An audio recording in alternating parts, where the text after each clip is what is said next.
Olá, sejam bem-vindos ao Amigos Cast, o podcast da Associação dos Amigos da HC, em parceria com o Hospital de Clínicas da Universidade Federal do Paraná. Eu me chamo Aline, sou analista de saúde da associação e hoje estou aqui para a gente falar um pouquinho mais sobre o Abril Azul. A gente vai falar sobre autismo. Para isso, eu recebo hoje aqui a doutora Isabela Dalasta, que é preceptora do Serviço de Psiquiatria da Infância e da Adolescência do HC. Seja bem-vinda, doutora. Obrigada, Aline, pelo convite. Doutora, então assim, vamos começar falando sobre a inclusão de pessoas autistas. Quais são as maiores barreiras que a gente tem no dia a dia pensando em inclusão? Bom, são tantas barreiras, né? Mas eu acho que as maiores, a gente pensa em a falta de informação, que a gente já vem falando, né? Da importância da conscientização, das pessoas entenderem de fato o que é o autismo. A partir do momento que a gente tem mais informação, que a gente compreende, a gente começa a, de fato, pensar em como ajudar, em como achar soluções, né? Mas eu penso também nas barreiras estruturais, né, que a gente tem. Então, assim, barreiras mais na própria educação, que muitas vezes são escolas que não conseguem fazer uma adaptação efetiva, né? Incluir não é apenas colocar a criança ali no mesmo meio, né, sem fornecer, enfim, a adaptação adequada para ela, né? Tem crianças de diversos níveis de dificuldade, então, muitas vezes aquilo acaba não sendo nem proveitoso para ela, nem para os colegas que estão ao redor, né? E não é uma inclusão de fato. Então, a gente tem essas barreiras estruturais na educação, tem na saúde também, no sentido de não ter tanto acesso, né, tanto ao diagnóstico quanto às terapias. A falta de profissionais capacitados, né, profissionais treinados para realmente lidar com o autismo. Então, às vezes, não ter o psicólogo, o terapeuta ocupacional que tem uma formação para lidar com esses pacientes, e não, né, de um público geral. Então, acho que a inclusão passa por tudo isso, né? Incluir na sociedade como um todo, assim. Eu vejo até em locais públicos, né, que não tem, por exemplo, que acabam tendo muitos estímulos sensoriais. Você não vai no mercado, é uma quantidade imensa de luzes, né, que até para a gente incomoda. Eu fico imaginando para quem tem uma sensibilidade acima, né? Sim. Ou muito som, enfim. Então, é uma questão estrutural e estrutural na sociedade e nas relações sociais também, né? Eu acho que eles encontram muitas barreiras no sentido de quando você não é compreendido, um mal-entendido vira um conflito, né? Certo. Então, eles acabam passando por, às vezes, mal-educados ou desinteressados. Ele passa e me ignora, né? Então, acaba sendo visto de uma forma negativa algo que é do transtorno espectro autista, né? Que faz parte da condição. E essa inclusão, essas adequações, elas, né, a doutora falando e pensando, já começam lá, é por todas as fases, né? Porque na infância a gente tem as questões que envolvem o desenvolvimento da criança, na adolescência a mesma coisa, e para adultos também, porque daí se a gente for pensar em vida social, trabalho, relacionamento, queria que a doutora explicasse um pouquinho sobre esse impacto mesmo, da importância em cada fase. Assim, os desafios são proporcionais a cada fase mesmo, né? Pensando mais, então, começando pela infância, eu vejo isso o que a gente vê principalmente, né? Da dificuldade de inclusão, então, na escola, como eu comentei. Às vezes também das escolas que a gente tem vários tipos, né? Mas pensa assim, tem escolas que conseguem ter um protocolo já, né? Que tem um interesse um pouco maior também em, de fato, incluir esses estudantes. Então, aquelas pessoas que estão engajadas, né? Que tentam pensar em soluções, que olham mesmo para o aluno, que fazem reunião de equipe, né? Isso é uma coisa, né? E, ao mesmo tempo, a gente tem as escolas que às vezes nem percebem que aquele aluno está sendo excluído, né? Ele é quietinho, então ele não incomoda. A gente pede relatório, né? A gente, como médico, pede relatório da escola para entender se ele está socializando, se ele está aprendendo. E a escola nem lembra que ele existe, Ele às é vezes, bonzinho, sabe? Ele é né? bonzinho. Então, tem muito TEA que passa por isso, né? Se ele não desregula, se ele não, né, não tem um comportamento mais para fora, também assim, não incomoda. Não incomoda, exatamente. Então, tem essa dificuldade na fase da infância, né? Na adolescência, até os casos, como eu comentei no primeiro episódio, né? A gente falou dos níveis, até os casos mais leves na adolescência, começa a aparecer mais os sintomas porque as demandas aumentam, né? O adolescente, ele está procurando, o adolescente típico, ele procura se envolver com o grupo, né? Ele tá criando a identidade dele baseado no que ele tem de interesses em comum, né? Ele está saindo do ambiente familiar e entrando em relações mais difíceis, né? Sim. Que tem que estabelecer mais conversa, tudo isso. E aí, pro TEA, que a dificuldade é na socialização. Então, ele já se vê mais excluído ainda do que na infância, né? Tem uma tendência maior a sofrer bullying.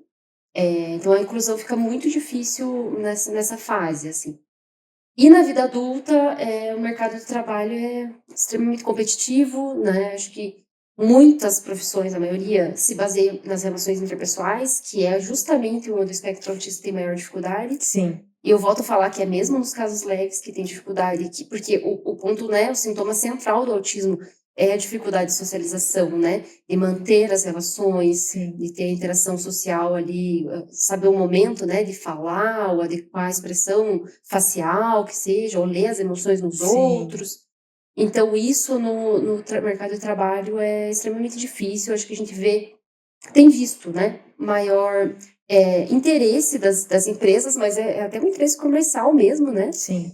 Mas tudo bem, né? Desde que eles deem chance, né? Mas a gente vê um interesse maior em ter essas vagas especiais, enfim. Mas ainda, vocês devem perceber, eu acho, no dia a dia, que acaba sendo para profissões também, às vezes, um pouco remuneradas, né? Então, enfim, mercado, né? Então, acho que a gente ainda precisa caminhar muito nesse sentido, né? De ter um lugar, né, para o espectro.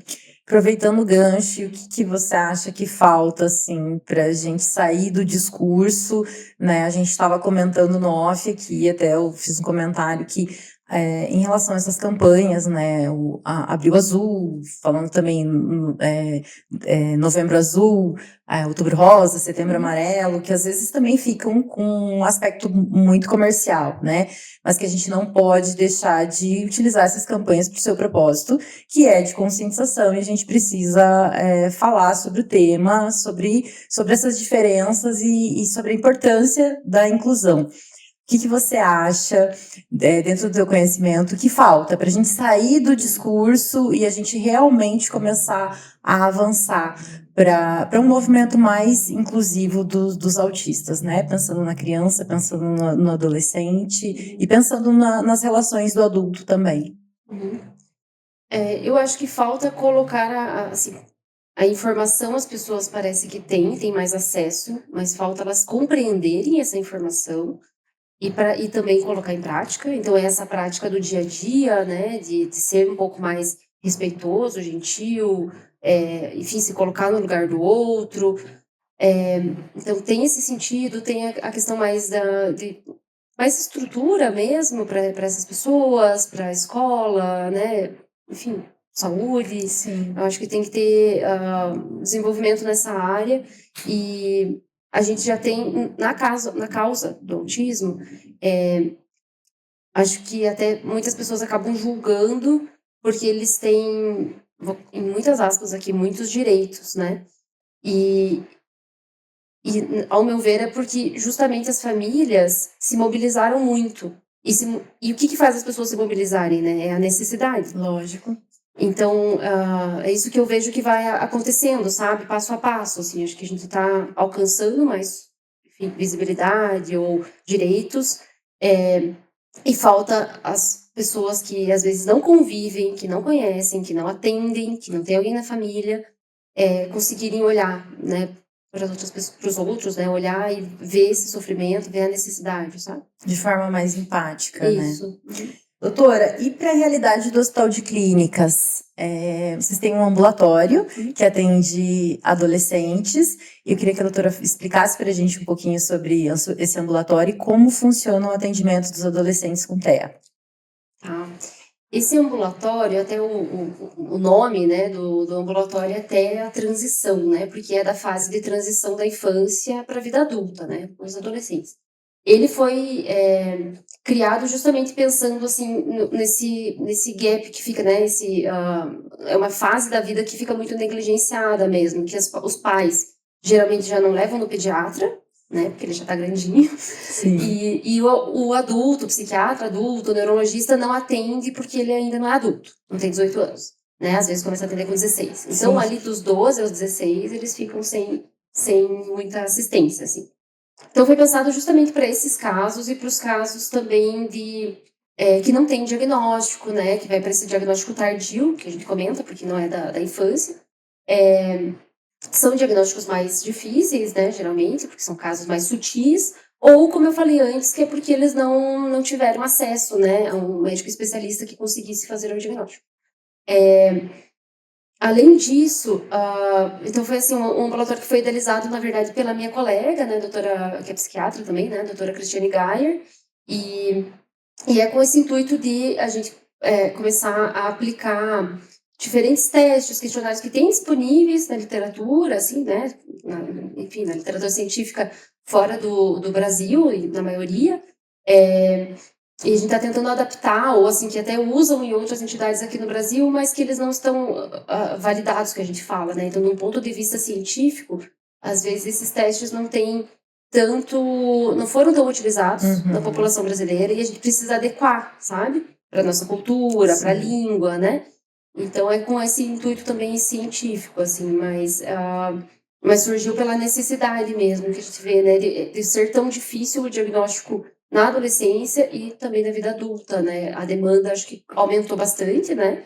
Eu vejo que até o interesse dos outros profissionais, o profissional neurologista adulto está mais interessado agora em aprender sobre o autismo, porque tem a demanda da sociedade, né? Eles veem que o consultório tá assim, né? Enfim. E o ambulatório, o funcionamento dele, assim, ele atende de forma multidisciplinar? Queria que a doutora explicasse um pouquinho da dinâmica. Então, a gente tem uma equipe, sim, psiquiatras e psicólogos, né? A gente ainda não tem todo o rol ali de terapeuta ocupacional e fono que a gente gostaria. Mas em conjunto com os profissionais da UFPR mesmo e do Hospital de Clínicas, né?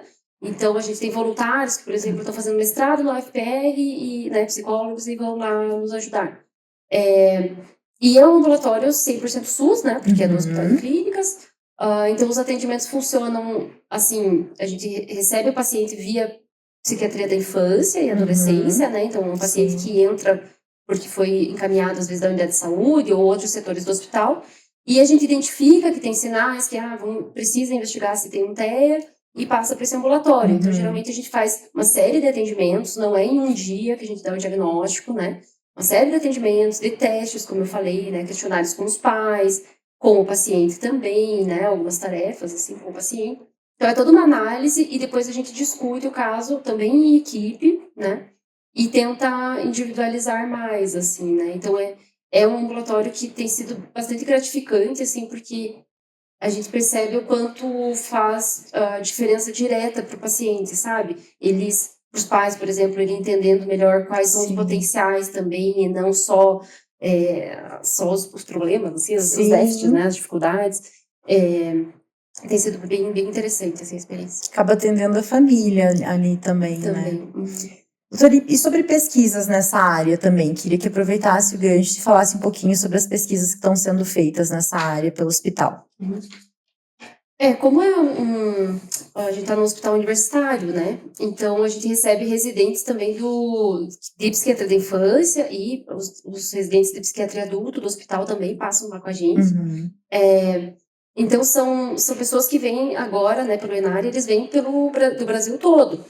Então, a nossa ideia é que as pesquisas ajudem tanto, assim, a ampliar o conhecimento geral, né, sobre o tema, como eu falei antes, às vezes terem ferramentas que no Brasil a gente não tem tanto acesso, né, e é uma ideia de ajudar na formação deles para que quando eles voltem para a cidade de origem, quando eles vão para o interior, eles consigam, às vezes, trabalhar sem a equipe multidisciplinar, né, porque muitas vezes não tem um psicólogo habilitado, né, para fazer um teste, porque acho que até para o público entender um pouco melhor, assim, como funciona essa área, né, a gente não tem exames específicos, né, a gente faz um exame de sangue e faz o diagnóstico de autismo, não é assim. Não tem um exame de imagem. Não tem, não adianta pedir ressonância, né, tem uma coisa que às vezes os pais querem. Sim. Assim, infelizmente não é tão direto. Mas a gente tem, sim, ferramentas, assim, que mundialmente são usadas, né, então testes que que às vezes é uma observação do paciente sobre diferentes, enfim, cenários, assim. Mas esses testes, na maioria das vezes, são testes muito caros, né? Até um teste de inteligência, que às vezes a gente precisa fazer também, né? Para diferenciar com o déficit intelectual. São testes muito caros, né? Acho que quem vai fazer particular geralmente percebe, assim, a avaliação neuropsicológica é algo que é em torno de uns R$2.000. Então, para os nossos pacientes, isso não é viável, Não né? é realidade. E também, isso, e até no interior, assim, não tem profissionais que já fizeram os cursos, né? O treinamento necessário, Sim. que compra o kit que precisa, né? Porque, enfim, é realmente caro. Então, a nossa ideia é justamente ampliar, deixar mais acessível o diagnóstico do espectro autista, seja para os profissionais, seja para os pacientes, entendeu? E a ideia também enfim, das pesquisas ajudarem a gente a entender um pouco melhor esses perfis diferentes, já como o autismo é um espectro, é muito variado, usando, às vezes, acho que a gente até cansa os pacientes, né? De tanto que a gente pergunta, acaba sendo meio repetitivo, né? Mas, ao mesmo tempo, a gente chega em conclusões diferentes do que só dar o diagnóstico, sabe? Do que, tá no TEA nível 1. Não, a gente vai entender se tem um potencial maior em tal área, né? Assim, exatas, por exemplo, ou não. Se a dificuldade dele está realmente em algum aspecto da habilidade social, né? Ou se ele tem mais o sensorial, né? Que está impactando. Entende? Então, até para o paciente começar a se avaliar mais, para se conhecer melhor, e a família. Até tem umas questões interessantes, assim, porque às vezes os pais, eles vêm, antes do diagnóstico até, eles vêm, como é que eu vou dizer, assim, se queixando mais mesmo, né, do adolescente, assim, ou achando que, por exemplo, ele é isolado porque ele é adolescente, ele é irritado porque ele é adolescente, sabe? Justifica tudo com a adolescência. Ou é um paciente que já faz tratamento por algum, né, TDAH, depressão, e eles acham que tudo é daquilo, né, tudo por aquela causa. E aí, a partir do momento que a gente vai entendendo mais, ou não faz parte de outro transtorno do neurodesenvolvimento, né, a gente vai junto com os psicólogos, então, psicoeducando mais sobre o transtorno espectro autista, ou sobre como lidar com essas situações. É bem interessante porque eles se reaproximam, assim, né? A família se reaproxima, né? Então é um impacto. Acho que outra percepção, né, Isso. também sobre a situação. Sim. Muito bom. E sobre o adulto, doutora? Existe algum protocolo, alguma assistência voltada para o adulto, alguma conexão com esse atendimento em relação ao adulto com um transtorno?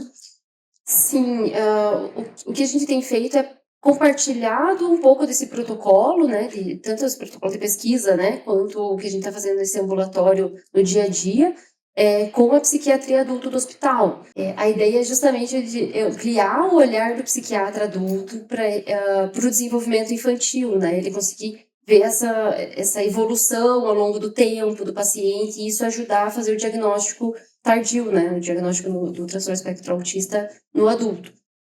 Isso acho que também é importante, assim, como geralmente esses pacientes acabam tendo outras comorbidades, né, é mais frequente do que na população geral eles terem transtorno bipolar, depressão, ansiedade social também, que é algo que muitas vezes é confundido com o autismo, às vezes eles têm os dois ao mesmo tempo. Então, o que acontece às vezes na psiquiatria adulto é de um paciente ficar anos tratando, né, por depressão e ansiedade social sem saber que tem um autismo de base. E a partir do momento que o psiquiatra começa a ter esse outro olhar, né, e às vezes para o paciente é aquilo que tudo começa a fazer sentido, sabe? Né, de que aquelas queixas que não estavam explicadas por outra coisa é por conta do espectro. Doutora, e qual que é a importância de uma abordagem multidisciplinar no atendimento do TEA? Bom, a importância vem justamente das necessidades, né? Eu acho que se a gente considerar que eles têm dificuldades em vários aspectos da vida, então a gente acaba precisando dessa abordagem do psicólogo para lidar, às vezes, com questões mais emocionais ou comportamentais, do fonoaudiólogo para comunicação, né? Linguagem, enfim. Às vezes até nutricionista para ajudar a se alimentar melhor, porque tem a seletividade, né? Casos de seletividade alimentar até que chegam a ficar muito graves, né? Muito restritos. de alimentação, de nutrientes, né? Então, às vezes a gente precisa de todo mundo junto mesmo, né? Gastro, até educador físico, né? Assim, fisioterapeuta, porque alguns têm dificuldades motoras. Então, é extremamente importante, assim. Agora, na nossa prática aqui, a gente infelizmente não tem, né? Sim. Dentro do HC, uma clínica que conseguisse atuar todo mundo junto. Do que a gente consegue, que é com o psicólogo, é extremamente rica, assim, a troca que a gente faz com os outros profissionais. E mesmo assim que às vezes o paciente faz acompanhamento fora do hospital, né, em outros ambulatórios ou mesmo particular, a gente faz contato, né, busca esse contato telefônico ou através de relatórios. E também, dentro desse multidisciplinar, a gente pode incluir o contato com a escola, né, a importância que tem da escola ser nossa aliada no tratamento desses pacientes. Não é só para o espectro, eu estou falando de uma forma geral, quando a gente fala de infância e adolescência, tem que caminhar junto com a escola, né? Mas no espectro a gente vê, por exemplo, até casos bem graves, né? Que a gente acaba acompanhando aqui no hospital. Pacientes que, por exemplo, estão fora da escola há 2, 4 anos, sabe? E porque, assim, simplesmente não consegue ficar naquele ambiente, ou porque às vezes já começou a evitar tanto que se acomoda mesmo, né, em Sim. casa.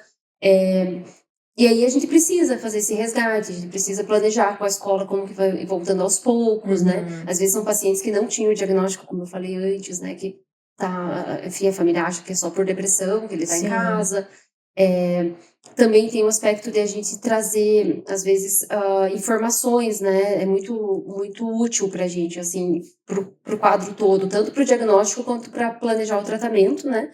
Essas informações da escola, de como que ele age lá, como que ele se comporta, se ele conversa, se ele consegue se incluir, qual que é a dificuldade. Tem professoras que têm um olhar muito, muito bom para isso, né? Um olhar clínico, assim. Sim. E aí, então, somando tudo isso, acho que a gente consegue atender melhor, né? Cada adolescente. Doutora, e para além da saúde, como que a sociedade ela pode contribuir de forma mais efetiva para a inclusão das pessoas com diagnóstico de autismo? Eu acho que a inclusão começa no dia a dia, né? Então, é na escola, no trabalho, na rua, né? Onde você encontra as pessoas, você precisa compreender o que pode ser, às vezes, incômodo para aquela pessoa, né? Se às vezes, o som que está muito alto, né? Que você poderia regular um pouco ou pedir para alguém baixar.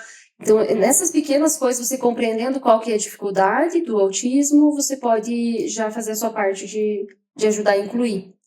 E eu sei que você falou para além da área da saúde, mas eu vou começar com um exemplo usando aí na área da saúde, mas só para ilustrar como todas as coisas ficam conectadas, né? Se a gente pensa num paciente que às vezes está, um adolescente, por exemplo, né, ou até adulto do espectro, e que está agitando, né, em casa, agitado no sentido assim, ele fica realmente muito explosivo, né, pode ficar agressivo, ou agressivo contra si, contra os outros, e muitas vezes a família, ou os vizinhos, enfim, chamam a polícia, chamam o SAMU. E então, mesmo, eu falei que começa com a área da saúde, porque mesmo sendo a equipe do SAMU, muitas vezes eles não sabem o que fazer. Não estão preparados. Não estão preparados. Então, falta inclusão na saúde nesse ponto, falta um treinamento. E aí eles dizem que eles não podem encostar, né, para, por exemplo, fazer uma contenção, para medicar, para levar para a UPA. E aí acaba chamando a polícia. E aí a polícia tem menos preparo ainda, né? Então a inclusão também seria necessária com as equipes de segurança. Capacitá-los. Exatamente. Então eu vejo que em vários setores mesmo, né, que precisariam se adequar, mas também outra questão é que eu fico pensando é que muitas questões não são só de treinamento, né, ou de vir uma ordem superior, assim, acho que muitas vezes falta bom senso, né? Claro. Então, de não ser agressivo, né, de não agir por impulsividade, não julgar antes, né, então acho que isso já ajudaria muito, né, na inclusão. Ser empático, ser gentil, né? Isso, já podia ajudar. Uhum. Doutora, muito obrigada pelo conhecimento compartilhado. Se você gostou desse episódio, peço que você curta, que você compartilhe, nos acompanhe nas redes sociais. Nós estamos aí com os episódios no Spotify e também no YouTube. Até o nosso próximo episódio.